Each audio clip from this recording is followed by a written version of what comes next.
Hey, welcome to the Leading Forward podcast. My name is Nick Edwards. Jeremy Prather is out today. This season is all about learning from leaders, and today we've got special guest Andrew Jones with us. You do not want to miss this episode of Leading Forward.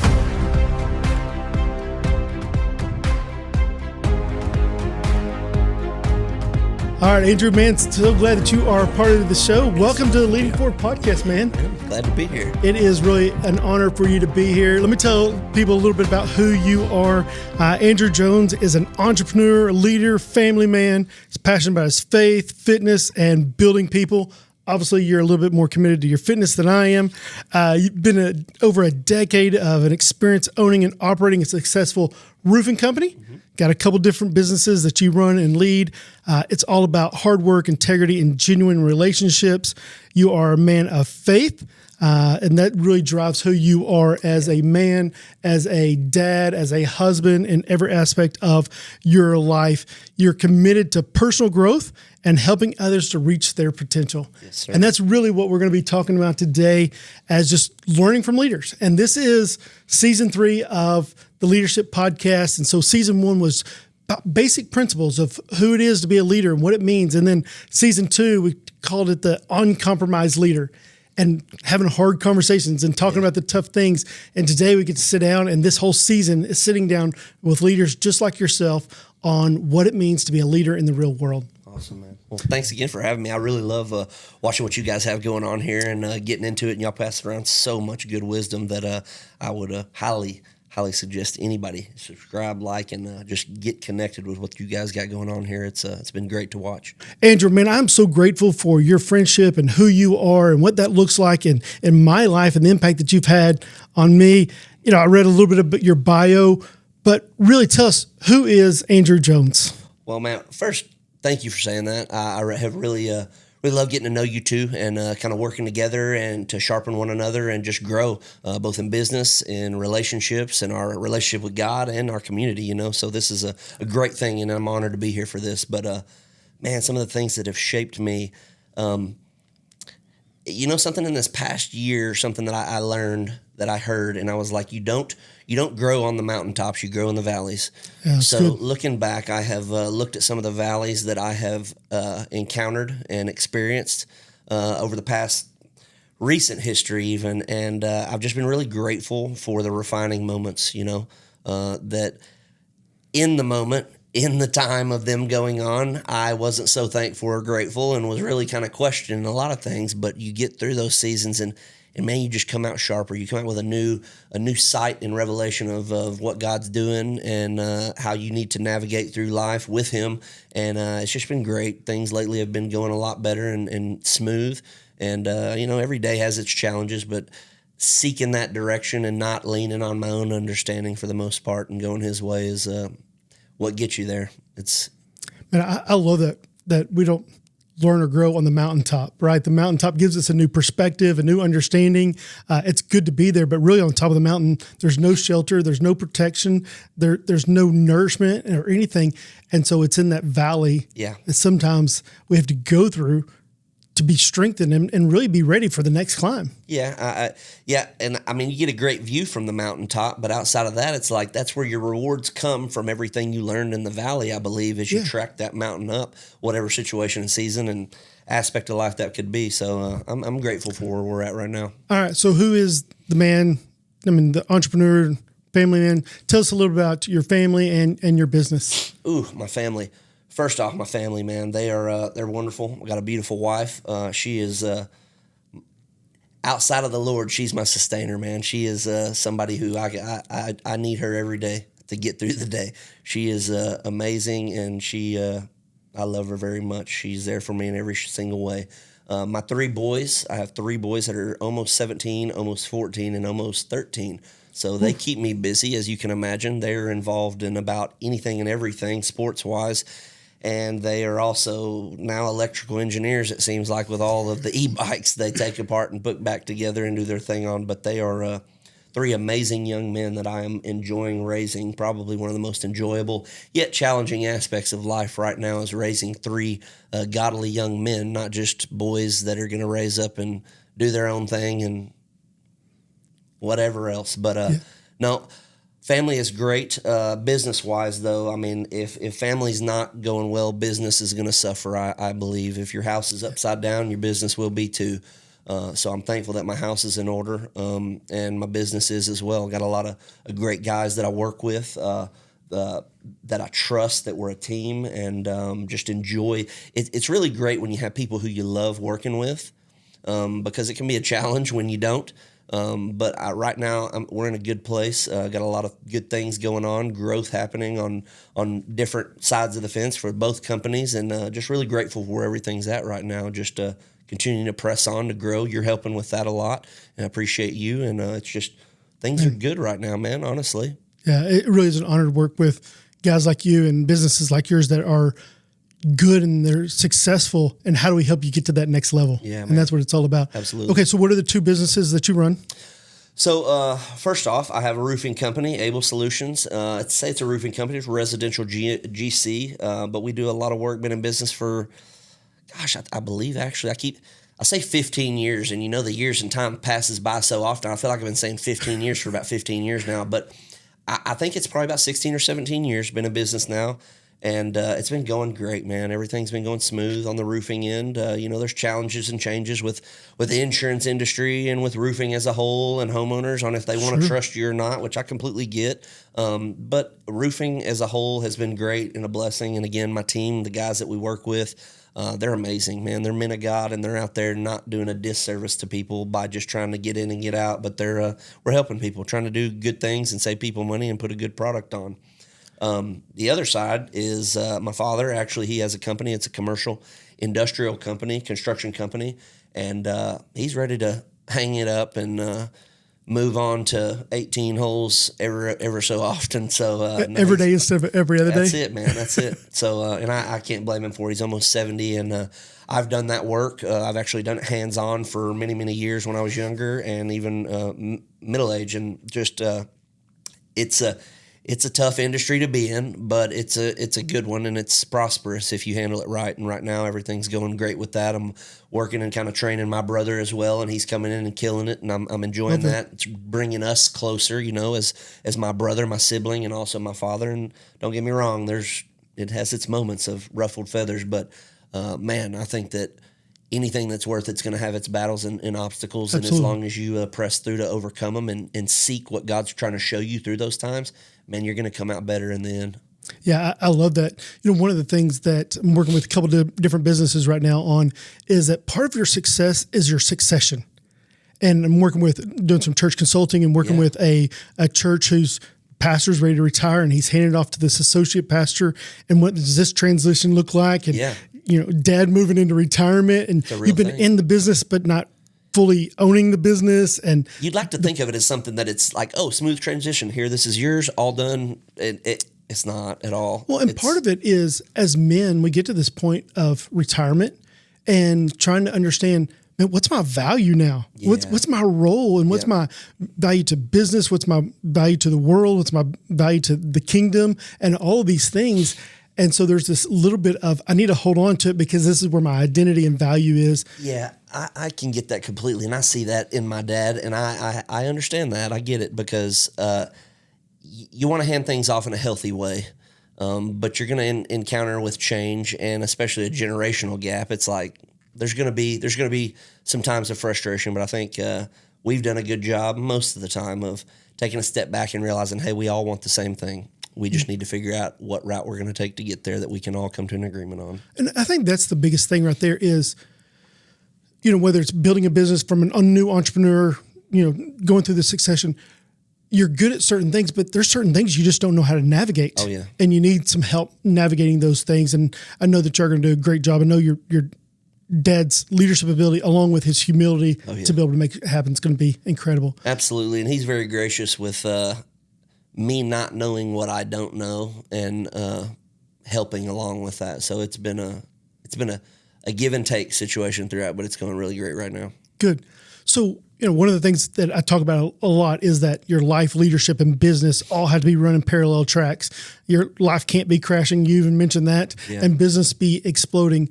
But the leadership podcast, everything that we talk about in leading forward is about leadership through the lens of faith. Yeah. So how has your faith impacted your life, leadership, and business? Oh man, what way hasn't it, right?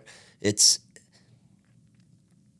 me personally, man, when I look at anything, and I mean, I say when I look at anything, and I love to say it, I look at every aspect, but I'm trying harder and harder every day to literally look at every single decision, everything through the lens of faith and in God's direction. And I've mentioned a couple of times, like not wanting to lean on my own understanding. And I've really dug into that for myself lately of like, okay, I have life experiences. I have knowledge and wisdom on different things that God's given and through experience that I've just learned, giftings and just, hey, this is how this works. And that's good. But if I'm never consulting with God before I take the step and I just say, no, I know what I'm doing. That's my own understanding. That's good. And I'm really trying to get out of that to just pause and say, okay, I think I know what I need to do, but Lord, is there anything extra you need to throw in there? And just pausing for a minute to see if there's anything that snaps in my head that clicks and it's like, oh yeah, you forgot that, whatever it may be. And I'm not at all perfect at it, who is, but it's something on a daily basis as I progress and move forward throughout the weeks. It's like trying to make those pauses to where you can stop, hear from him, ask him, get any direction. You may get nothing. It may be dead silent, and what you had, he may be like, nah, that is good. Go for it. Now, I'm not saying God's going to give me a fist bump on every decision I'm trying to make, but for the most part, that's it, man. Just trying to consult with him as much as I can throughout the day on the decisions I have to make, because I know at the end of the day, if I'm just like, man, I made the best decisions and they were all based on what I wanted or what I thought I knew, I'm not going to get the best result out of it. I know it from experience. So sure. That's really good. One of the things that made me think about is I have this note in my Bible, and it's highlighted a couple different times that multiple times King David starts to go into a battle, and it says he stops and he waits and he consults the Lord. There you go. And that's what it is, right? But when we rush into battle without consulting the Lord, we're leaning on our own understanding, our own wisdom, our own strength, rather than, God, is this the right battle? Right. And you say that, and it's like, it's funny. I was saying the same thing. I was giving a pep talk to the varsity football team the other day. And I was telling all those guys, I was like, look, go back 1,000 years. Y'all aren't playing on a football team. You're getting trained to be raised up, to fight, to go to battle, to go to war. And you're going to go to fight, to go to battle, to go to war. I was like, there's no football, no fun in that sense. I was like, so coming out, and I was doing all that to try and encourage and motivate them on their effort and what they're doing. Yeah, love that. But you look at what you just said, and it's like talking about entrepreneurs or just being a business leader, and it's like you have to realize the effort you're putting out. I mean, and it sounds simple. The effort you're putting out is going to give you the return you're getting back. But take it back, I mean, years back on what we would be doing.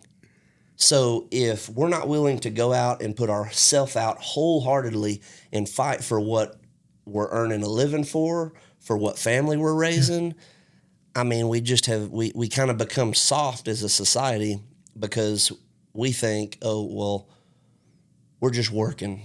We're just in a job. We're just complacent as to where it's not life and death first nowadays. But yeah, and I think about a little bit of the work of the entrepreneur and the business owner is when you think about years past of an agricultural society, right? Yeah. And when you plant and when you're tilling the ground and you put seed in the ground and you fertilize, there's not an immediate harvest. No. It's going to be months. Time. And there's this time delay. And I think we live in such I want it now, that even if Amazon can't get it to me by the end of the day, do I need it? And you're going, I don't want a 2-day delivery. If you can have it here by 7 o'clock in the morning, I'll do it. Yeah, exactly. Right? But there's something about doing the work now and understanding those seeds aren't growing for a while. Man, patience. Yeah. Patience. It's patience and diligence and perseverance through that process. So, we are not who we are. Today is not who we were a year ago, 5 years ago, 10 years ago. And when I look at my past and being from a pastor to police officer to being a pastor again, now, church consultant and business leader. All these different things have led me to who I am today. When you look back in your life, what are some of the key things that shaped and made who you are today?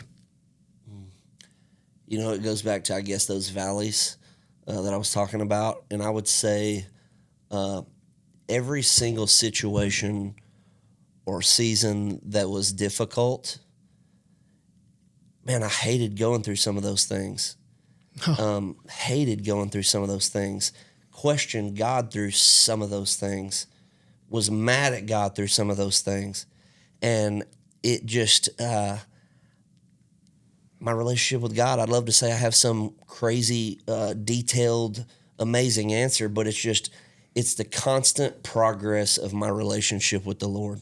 It's daily looking to Him and daily not running from Him when I mess up like I used to and continuing to mess up, but it's recognizing, hey, I see where this is going. I see what this cycle looks like. I see what direction my mind may be going, and knowing I don't want to go that way and I want to go His way. So really just, again, back to leaning on Him, looking to Him, and trying to make every decision that I can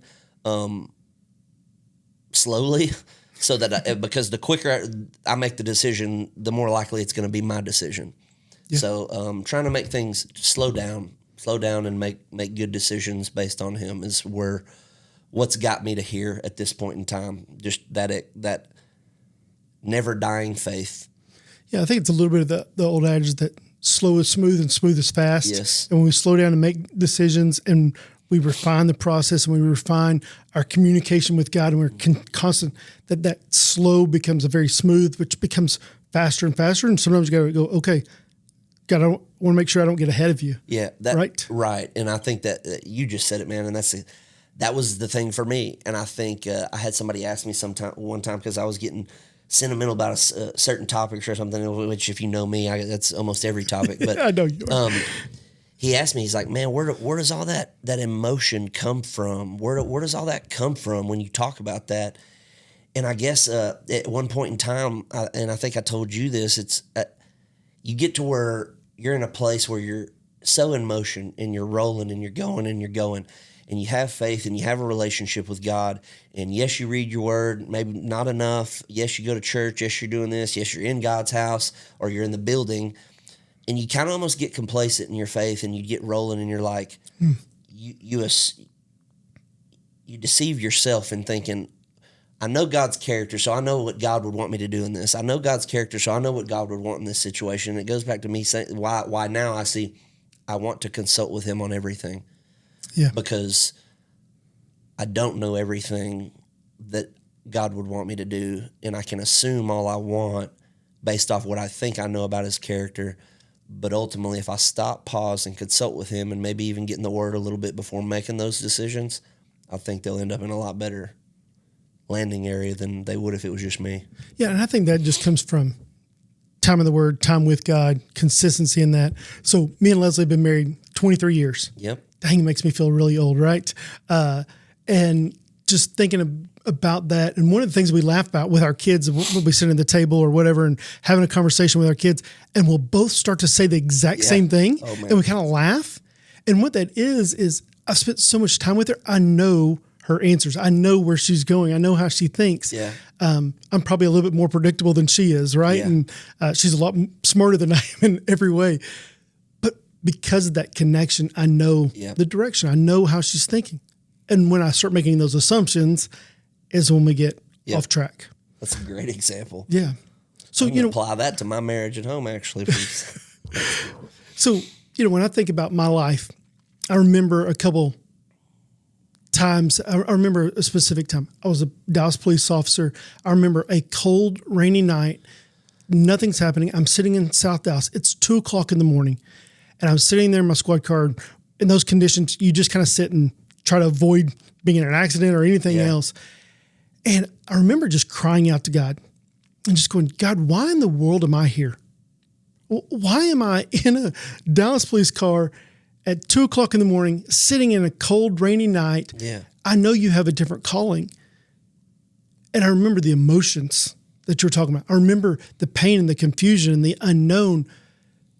And I realized that looking back, those things really were monumental in how I understand who God is and how I see God and how I pursue God. And I didn't understand at the time, but it's part of who God uses to forge us and create us into this man.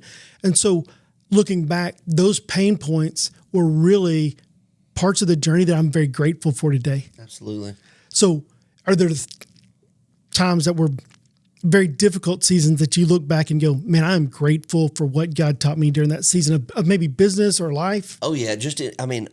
I would say the first decision I made in stepping out of even the route of being a business owner was I worked for Halliburton, and Halliburton is a huge company, as you know. And I worked at the Carrollton plant, and just short story of just how I got into that and what you're talking about, but great job. I mean, you hire on and get a week's vacation day one of being hired on, along with 6 paid sick days.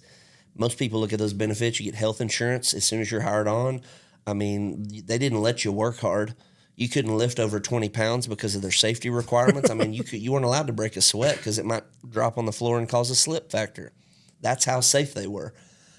Everybody loved working there. I got hired on. I was doing a great job. I had got many advances within a year. And after a year, I had looked on, you had to badge in, badge off a job, and I had looked and I saw what this guy who had worked there for 30 plus years was making. Unintentionally, he left his thing logged on, and I saw it, and I wasn't trying to snoop, but I was like, let me look at what my future here may look like. Sure. I was thinking it would look a lot better than that. I saw that, and it kind of discouraged me, but I just kept working and doing my thing, and an opportunity, I guess, or a friend, I guess, that I rode with, I just rode out with him for the day for whatever reason. I think he maybe had asked me. I don't even really remember. But I rode around with him, and I rode around with him again while he was at work. And I mean, you're thinking, you rode around with another guy while he was at work. I'm like, yeah, I did. And I don't really understand or remember why. But in doing that, I was curious about wanting to do what he did, which was roofing. He told me, he's like, okay, well, let's see what's up, see if you like it, and introduced me to somebody. And long story short, got hired on. And to your point on those moments, quit Halliburton. And everybody's like, man, you're crazy quitting that job, all the benefits. You got a family you don't even have health insurance. You're going to do that to roof? I got called so many stupid names from the people who worked there saying I was making a mistake. And in that, quitting and going to do this, I went to my first doorstep and thought it'd be no problem. Talk to the homeowner and be all good and go be honky-dory, right? Go up there and have the worst anxiety and panic attack I had ever experienced right there on the front door. Couldn't even hardly get the words out of my mouth. And my buddy who's there with me kind of takes over, and I get back in the car and I'm like, what have I done? How am I going to be able to do this? I quit something with a family at home to do this, and I couldn't even get my words out on the front porch. So I went back in the car and I had to come to Jesus meeting with myself. And I was like, look, Lord, you led me to do this. I fasted to make this decision, and I heard from you. I need your help. This is not going to work. I can't do this at the front door. So it's not like the next door. He just took all the anxiety away from it. It was the no quit and having faith, whether I felt it or not, that, hey, I made the decision, so we're going to do this. And kept going and kept going and kept getting turned down. And eventually I got my first that was off of nothing. And from that point on, I was like, okay, I can do this. So here we are 16, 17 years later, and it's been successful for me. I don't think Halliburton misses me, and I don't miss Halliburton, and things are going good. But there's been a numerous amount of moments like that where it's like, you know, the presence of God is there to walk you through it. You know it's not going to be pleasant, but if you do it, there will be a reward and fruit in the outcome of it. Yeah. So I'm thankful for those. So one of the questions I ask business owners a lot is, as a business owner, can you imagine ever going back and working for someone else and just being an employee? Oh, no, I could not do that. I mean, it'd be real hard. It'd have to be a last option for me, just because, I mean, everything I know now of going out and I like to rely on me. I don't mind partnering with others, but I like to rely on me because I like to carry weight, and I don't mean that figuratively, but it's fun executing and getting things done. I think that's a common thing with business entrepreneurs, serial entrepreneurs, that they like building and owning it. And if you don't have that mindset, and that's not who God's created you to be, what happens is people think you're foolish. And it is foolish for them, but it makes sense to you. Right. And it's not just that you want to rely on yourself. It's also this step of faith. I believe this is where God's calling. I believe this is where he's leading. I'm going to take a step of faith. I imagine, and you just know, everybody thought Noah's nuts. He's crazy for building a boat, right? Dude, just go work your job. You have great benefits. It's all going to work out. It's going to be a good deal. Yeah. And he's over there with it. 401k, man. And he's over there with his son making a boat in the desert, right?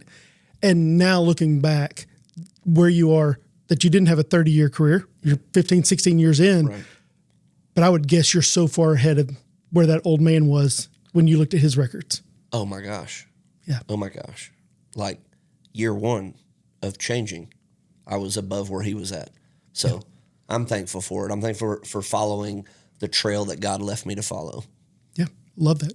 So, thinking about that, and entrepreneurs have this mentality of, I've got to go hunt. I've got to go, if I'm going to eat, I've got to hunt, right? Yeah. And I've got to go figure it out, and I've got to make it happen. And seen several different reels about, the only way to make it happen is to bite off more than you can chew and learn to chew fast. Yeah. Right. So now you're not at a point of having to try to figure out how to eat. You have a successful business, right? Whether it's on your dad's side or Abel Solutions with your roofing and general contracting. But how do you stay motivated, and what does motivate you for the future? Man, I would be lying if I didn't say a great big contract every now and then didn't excite me. It does. That should fire every business owner up. Yeah, absolutely. But in all honesty, it's helping people, man. The industry that I'm in is very volatile. There's a lot of bad companies out there that are not trying to necessarily help people. I would say that there's a lot of people out there, homeowners in general, that don't know a lot about what they actually have coverage-wise and what they're paying for and what they don't get and what's not included and what is included. And it's when you see that, it's not that it discourages me towards anyone for that reason. It's just life is busy, man. Everybody's got a lot going on, and everybody's trying to hunt right now because of how expensive things can be. And in saying that, if I wasn't in roofing and I'm just a homeowner, I'm probably not pulling out my insurance policy at night to read all the details on it just for fun. So in saying that, there's a lot. You don't read it when you sign it, much less read it ever again. Well, yeah, and I don't know that my insurance people do either. But in saying that, it's one of those things that there's a lot of people out there that need help just understanding. They just need to be educated on what they actually have so they can make a good decision on how to move forward with what will save them or cost them. I mean, on the average homeowner that we go to, when we're helping them, when we get done with them, the discounts and things they're getting, if it saves them $1,500 a year to $2,000 a year, well, you may think a year, that's not that much. Well, I mean, if I buy you 2 tanks of gas a month, does that help? Yeah. Because that's what that translates to. Sure. And right now at $4.20 a gallon, people are like, yeah, I'll take a tank of gas. Yeah, I'll take gas. You're going to buy me a tank of gas every month? I'll take it. Yeah. Absolutely. So, I mean, it's little things like that. But realistically, it's when you get done and everybody's kind of apprehensive. They're slow to trust anybody. And I get that these days too. But I'm thankful for the people who let us in. They're kind of soft at first, and they're kind of slow to start. But then once we get going, they trust us, and when the outcome is done, they're saving money. They have a new product. Their house looks better. They're not leaking inside, whatever it may be. And they realize, you know what? Everybody that I hear about, these guys weren't like them. Good. That's what we want to leave with people. We're not like everybody we've always heard of. You actually were great, and we enjoyed working with you. That's our goal. That's what keeps us going. Yeah, I love that. General contracting, roofing, your industry doesn't have the best reputation, right? You're almost like a used car salesman. Yeah, absolutely. So I love that you're working to overcome that, and by doing something honest with integrity, taking care of people. And not just that, but educating them. Yeah. And I think that's a huge part of that people don't understand the impact that a roof or whatever else has on their insurance and really their own livelihood. Yeah, and I mean, and not everybody's like that. There are plenty out there that are great and do and try to help just like we do. And I hope that people get with those kinds of people or with us. But for the most part, man, it literally is not to just be cliche. It's helping people because people need help these days. They need every penny they can save that they shouldn't be spending. They should be saving. So sure. I don't like seeing people let money fly out the window. All right. So let me ask you another question. Okay. So hypothetically, you're at this conference. Mm-hmm. There's 1,000 business owners, entrepreneurs on stage that are all sitting there. And the host of the event comes up to you and you're sitting on the front row and says, Andrew, we just had our speaker no show. We've got a 10-minute gap. Can you go up there and talk to all these entrepreneurs and business owners? Absolutely. What would be the one thing you'd want to tell them? Let me tell you a quick story to put this into words because it's kind of hard to just put into a nugget. Most people might call it work ethic, but I think it's a little bit more intricate than that. But there was a storm that hit years back in Wiley. And if you were a roofer back then and you're still in business, you know what storm it was. And this hail was, I mean, it was large, but it was dense. I mean, you're probably talking baseball and larger, but dense enough to break through the plywood on the roof, through the sheetrock in the ceiling, landing inside people's house while they're on the couch. So this storm happens. Well, it's such a big storm that everybody in that area, I had customers, I'm in the gym and customers are calling me left and right. It's sunny in Forney and hail in Wiley. And this is going on, and I have customers saying, my windows are busted out. Like, I got windows busted out, holes in my roof decking to where it's raining through the holes in the roof decking, sopping up all the water from the insulation, caving in the ceilings, all these crazy things. So I know that roofing in DFW is crazy. If you're a roofer in DFW, you know it is. I knew that the plywood was going to be gone. There was not going to be any stock of any plywood for boarding anything up in Wiley at that point in time. So being in Forney, I was calling my installers. I was like, hey, can we get over there? Can we go board these windows? Can we do this? Can we do that? And he tells me, he's like, man, there's no plywood over there. We got this. We got all these houses. And at this point in time, I'm like, okay, I've got like 6 customers that have called me. This is a great day if I can capitalize on it. So I didn't wait on calling the guy who's supposed to be able to do it. I didn't call somebody else to see if they could do it. I just loaded up. I knew I'm going to either make or break this deal, and I'm going to take advantage of it or I'm going to lose it. So I went to Lowe's here in Forney, grabbed all the plywood I needed. I took my own power tools out there, and at 5 a.m. the next morning, before the rain came in the next day, I was boarding up those windows, and I gained all 5 or 6 of those contracts and those customers and took care of them and completed the jobs. So I say all that to say that the next generation or the current generation, anybody who's trying to get into anything, whether it's sales or just work, take the steps and do the hard things to get yourself ahead. Don't rely on the cutoff man or passing the buck to someone else to get something executed. Delegation is not always the best tool because delegation can be something that makes you very lazy in a sense if you're just become a finger pointer. You got to be a leader who's willing to go out and actually be hands-on in the time of needing to be hands-on and not just pointing the finger expecting others to get the work done for you. So if you're coming into any sort of industry, I would say look for the things that you can do that nobody else is noticing that can get done, and do those things and you will be noticed, or you will gain so much ground that you will your business will take off in whatever way, shape, or form that is. Yeah, man, I absolutely love that. I think that's great advice, great wisdom. Even thinking about your boys and this next generation, that if you want to stand out, you got to work harder than for their generation. The bar's so low. That's it. You don't have to do much. Do more than the average person's willing to do.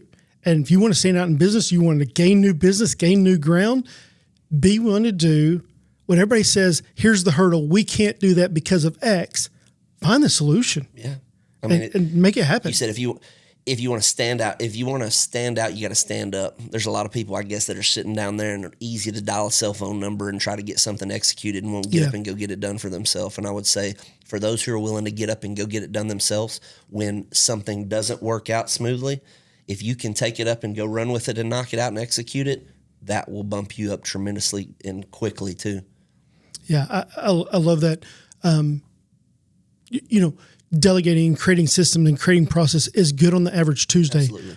But when crisis hits or when opportunity hits, can you jump? Exactly. One of the illustrations I love using is 5 frogs decide to jump off the log. I said that wrong. 4 frogs decide to jump off the log. 1 jumps. How many are left? Well, just because you decide to do something doesn't mean you do it. That's good. And there's something about deciding versus actually jumping. Yep. And what you're saying is we can decide that we're eventually going to do it, or you can just make it happen. That's it, man. And I think, I don't know if that comes from a social media generation-ish type thing, or if that's something that just social media-wise everybody sees, that it's like they see something so often that they just want to appear to be that. They don't want to actually do what it takes to get to that. And I think anybody in this next generation who's willing to take those steps of actual executing the thing that it takes to get it done, you're going to leave everybody else behind, because there's not a lot of people out there with that grit work ethic these days that are just willing to get it done themselves and then build the team. Yeah, absolutely. Don't build the team to do it for you. You do it and then build the team together. Yeah. And I would guess you're successful in what you do. I know you have people in your life. We're recording on a Friday afternoon. You're not at work. There's other people that are at work, right? And people would say, oh, it must be nice. Yeah. It must be nice to go on that vacation. Oh, it must be nice to have what you have. And I've got a friend, and he says, that's right. I'm a 10-year overnight success. Yeah, that's good. That's funny. Everybody thinks that you're an overnight success, and it's true, but you don't know the work that took to get here. Yeah. And it was years of grinding and grinding and grinding in order to get to a different place in life. Mm-hmm. And I think that's the message that you wanted, what you're telling people, right? You got to grind, you got to do the hard things and take opportunity when it's there. You do. And it's to your point on what you're saying about people who say, oh, it must be nice. And it is nice, but it's very difficult. I mean, it's very strenuous, and it weighs a lot. Owning a business, running 2 businesses. I mean, but at the same time, if you build it, like I said, not on your own understanding, and I have at times, and he's corrected me and shifted me back in alignment with him to where I am walking in his way, not mine. And that happens from time to time. We get caught off guard. We get thrown off our path and whatnot, and we got to get back on. But the men and the people that I have in my life that do work with me, people like yourself, Pastor Jeremy, I mean, it's a lot of people that we know that have helped throughout the years, and time spent building all of this or any of this is what has helped sustain too. I mean, God's put some amazing people in our life, and I would say to any business owner, you need men to lock in with, or women to lock in with, whoever you are. You need your people. Yeah. You need strong and faith-filled people, because if you don't have those, man, it gets really lonely really quick, and you can start having negative self-talk when things go bad if you don't have people around you to remind you of who you actually are in Jesus. So I'm thankful for you and all the people who helped in those moments and seasons, So it's really one of my favorite parts of my job, whether it's sitting down with a business owner or a pastor. That business owners and pastors are often lonely because they're at the top and there's no one to share the burden with. And so sometimes I have business owners that come in my office and they just go, man, I just need somebody to talk to. Yeah. I need someone to vent to, and to be that person that they can go, because you can't vent down. You don't want to vent down to your team, but to be that person that's a safe place to be able to go, hey, man, what's it like being in the journey all by yourself? Yeah. You're not alone. Yep. We're in it together. Absolutely. And grateful for it too, man. So, man, Andrew, I'm so grateful for you and your friendship. I'm so grateful for your heart and just who you are as a man in my life. And one of those guys that, I text and go, hey, not having the greatest day. Things are rough at home. Things are rough in business. And knowing that I have men that are in my corner. And so, man, I'm grateful for you and for your friendship and just who you are as a man in our community, and really as a business leader who really leads by faith. So, man, so grateful for you. Tell us, how do people find who you are? How do they find you online? How do they find your businesses? You can find me online like anybody else. You can Google Abel Solutions. You can go to Facebook, Abel Solutions, Instagram, commercial, industrial, Dowtex Acoustics, any of that. But definitely give us a call. We'd love to work with you, love to help and just be there for anybody who's in any kind of need, or even anybody who just has questions. I can't tell you how many people that I get that call me that are like, hey, I know them. They just didn't know I had a roofing company somehow. So they have a roofer, and they ask me questions about their roofer and about their stuff. And I'm like, don't you have a roofer? And they're